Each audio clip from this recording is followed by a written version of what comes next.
and GPU HEVC is probably the way to go over using those. I will say now that this update allows you to squeeze more quality for your bits that you send to YouTube, but YouTube always transcodes everything, with these streams usually to VP9. That's okay, but the usual rules of YouTube quality apply. 1080p will struggle to look good for any high detail, high action gameplay, and there's no secret trick to fixing that. Whether you're uploading a video or live streaming, YouTube does not allocate enough bitrate to their 1080p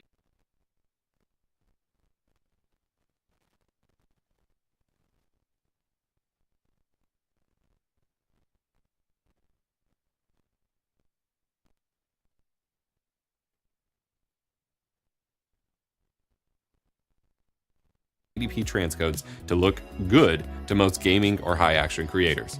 Instead, I highly recommend upscaling your stream to 1440p or 4K. This gives you much higher bitrate transcodes and thus higher quality to the viewers, even if you aren't playing or capturing native 1440p or 4K. You can do this right in OBS by going to Settings, Video, and then changing the output scaled resolution box to 2560 by 1440 or 3840 by 2160. You'll have to delete what's there and type it manually. Then choose Area for the scaling method.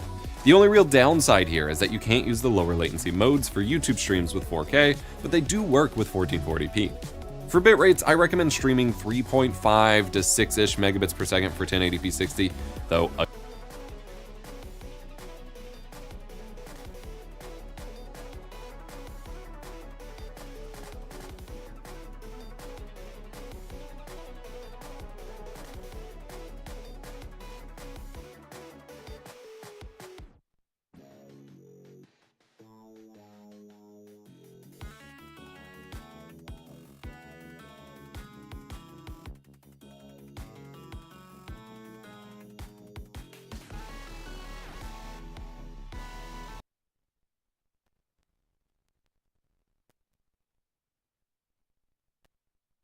again, I recommend avoiding 1080p, then 5 to 15 megabits per second for 1440p 60, and 12 to 25 megabits per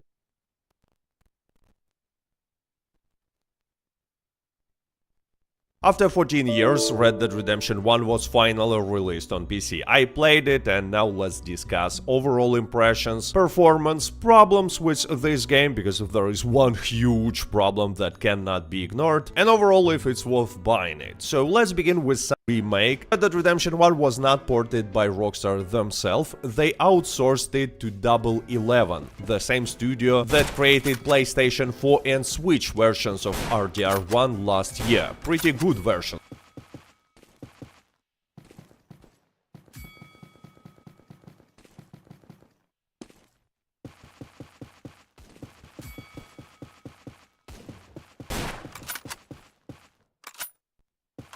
For and Switch versions of RDR1 last year. Pretty good version.